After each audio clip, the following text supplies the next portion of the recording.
YCP వాళ్ళు అంటున్నారు పథకాలు ఇవ్వలేక ఏం చేయలేక ఇలా ఏదో కొత్తగా P4 అనేది తీసుకొచ్చారు తెర మీదకి అది ఇదని మాట్లాడుతున్నారు. పథకాలు ఇవ్వలేదు అంటున్నారు. మరి మాకైతే పెన్షన్ అయితే పెంచుతా అన్నారు, పెంచారు.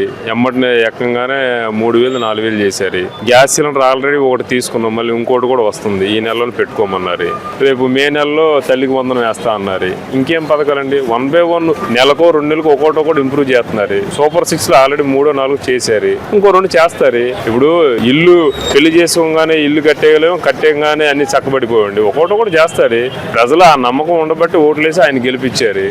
ఆయన చేస్తాడని చెప్పి మాకు మంచి ఉద్దేశం అయితే ఉందండి. అంటే గవర్నమెంట్ వచ్చి 10 నెలలు దాటుతుంది, రాష్ట్రాన్ని అప్పుల పాలు చేసింది, పథకాలు కూడా ఇవ్వకుండానే అది ఇదని మాట్లాడుతున్నారు. గతంలో పెన్షన్లు ఇవ్వాలంటే ఏదో పేపర్లో చూసేవాడిని. 3,000 కోట్ల అప్పుకి వెళ్ళారు వైసీపీ ప్రభుత్వం, లేదంటే వేరే బ్యాంకుకి వెళ్ళారు, వేరే బాండ్లు తాకట్టు పెట్టడానికి వెళ్ళారని చెప్పి వార్తలు వచ్చాయి. ఇప్పుడు వచ్చిన 9-10 నెలలు ఎప్పుడు కూడా ప్రభుత్వం వెళ్ళి అప్పు చేసిందని చెప్పి నేను ఎక్కడైతే వినలేదు, చూడలేదు. అందరికి పెన్షన్లు వస్తున్నాయి, నెల నెల జీతాలు వస్తున్నాయి. గవర్నమెంట్ జాబ్ హోల్డర్లకి ఎవరు ఇబ్బంది పడిన న్యూస్ అయితే నేను ఎక్కడ వినలేదు.